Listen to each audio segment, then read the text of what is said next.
Bueno, en este video vamos a hablar de proteínas especializadas que son las enzimas. ¿Qué son las enzimas específicamente? Las enzimas son proteínas, son catalizadores biológicos, proteínas que aceleran la velocidad de las reacciones químicas.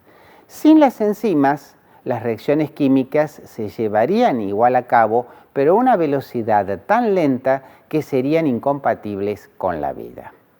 ¿Por qué las enzimas son proteínas? Básicamente habíamos visto en el video anterior los niveles de organización estructural. Gracias a la estructura primaria que determina la secundaria, la terciaria y la cuaternaria, es que las enzimas se pueden adaptar a la sustancia química sobre la cual actúan y que recibe el nombre de sustrato.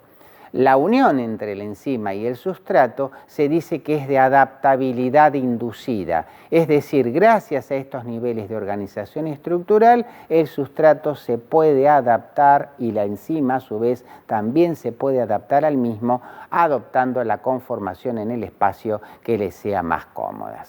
Por otro lado, el hecho de ser proteínas lleva algunas propiedades intrínsecas. Las proteínas son termolábiles.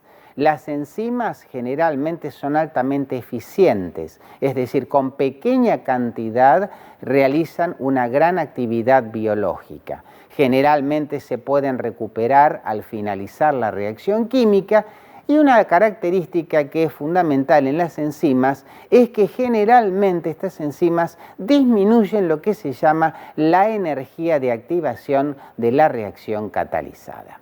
Para entender mejor este tema y cómo actúan las enzimas, nosotros podemos representar en un par de ejes cartesianos la representación de la energía libre en el eje de las ordenadas y el curso de la reacción en el eje de las abscisas.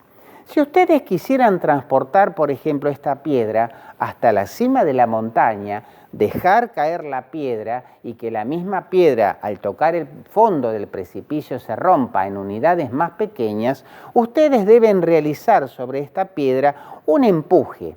Ese empuje es lo que se conoce como energía de activación.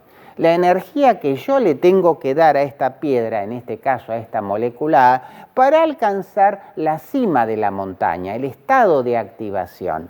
Este estado de activación es lo que se conoce como estado de transición.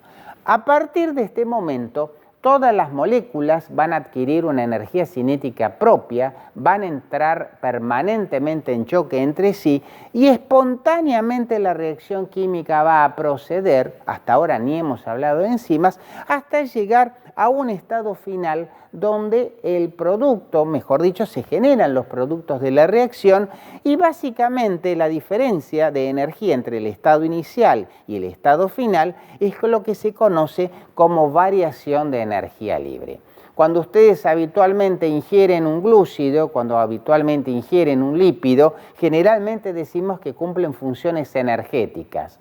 Gracias a esa variación de energía libre, nosotros podemos obtener energía o calorías que podemos utilizar, por ejemplo, para pensar, para contraer nuestros músculos o simplemente para realizar trabajo de biosíntesis.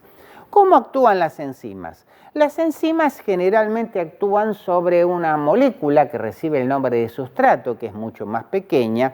Gracias a tener una estructura secundaria, terciaria y cuaternaria, la proteína puede organizar el sustrato sobre el sitio de reacción y así como una secretaria puede organizarme la oficina y organizarme papeles, la enzima me puede organizar el sustrato para que la reacción se realice de una manera más fácil, más sencilla y más rápida. Gracias a esa organización que hace la enzima sobre el sustrato, la energía de activación que nosotros vamos a necesitar para alcanzar el estado de transición va a ser mucho más baja. Entonces, convengamos que las enzimas no modifican la constante de equilibrio de la reacción, sino que simplemente disminuyen la energía de activación, la energía que nosotros necesitamos para que las moléculas se activen y para que de esa manera la reacción pueda proceder. Fíjense que tampoco se modifica la variación de energía libre. En última instancia, lo que se modifica es básicamente la energía de activación. Por otro lado, las enzimas tienen una particularidad y es que hay muchas enzimas, generalmente las que tienen estructura cuaternaria, que pueden ser reguladas en más o en menos en su acción. Estas son las denominadas las enzimas alostéricas. Ahora bien, ¿cuál es el principio de la cinética enzimática? Si nosotros representamos la concentración de sustrato en el eje de las abscisas y la velocidad en el eje de las ordenadas, habitualmente las enzimas actúan sobre los sustratos generando productos hasta un punto máximo de actividad, que es lo que se conoce como la velocidad máxima. En ese momento la enzima se saturó de sustrato y por más que nosotros aumentemos la concentración de sustrato, la velocidad de la reacción no es posible ser incrementada. Ahora bien, un parámetro cinético muy importante a nivel enzimático es lo que se denomina la constante de Michaelis o simplemente el Km. Si ustedes ven en este gráfico, el Km es la concentración de sustrato para la cual se alcanza la mitad de la velocidad máxima. Habitualmente, este parámetro Km marca un índice de afinidad de la enzima por el sustrato. La relación es inversamente proporcional, quiere decir que a mayor Km, menor afinidad de la enzima por el sustrato y a mayor Km vamos a tener también la situación inversa. Este gráfico de Michaelis-Menten tiene una serie de dificultades, como ser la necesidad de ser representado por distintas tomas experimentales que muchas veces hacen muy difícil describir esta hipérbole imaginaria. Una manera mucho más sencilla de tener que estar haciendo sucesivas determinaciones es simplemente aplicando la ecuación de la recta. Para poder lograr la ecuación de la recta y que con solamente dos determinaciones yo pueda trazar una recta, es necesario de alguna manera partir de la ecuación de Michaelis-Menten, donde ellos postulaban que la velocidad de una reacción química es directamente proporcional al producto de la velocidad máxima por la concentración de sustrato en el numerador y el Km más la concentración de sustrato en el denominador. En el siguiente paso invertimos las fórmulas, hacemos la inversa de la velocidad, la inversa Km y velocidad máxima, la inversa de la concentración de sustrato, la inversa de la velocidad máxima y de esta manera, teniendo la ecuación de la recta, con dos sencillas determinaciones experimentales nosotros podemos trazar una recta.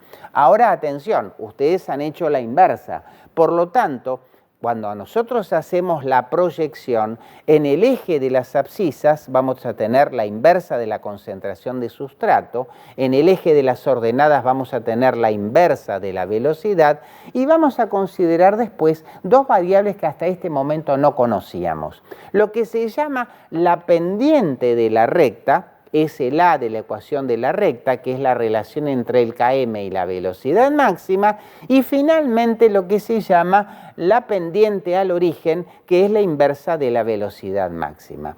Ustedes van a analizar enseguida estas mismas ecuaciones de la recta en la aplicación de los casos de inhibición enzimática. La inhibición enzimática es cuando por moléculas parecidas o no al sustrato, nosotros podemos determinar que una reacción química se haga de alguna manera de manera mucho más lenta. Ese va a ser el objetivo del próximo punto.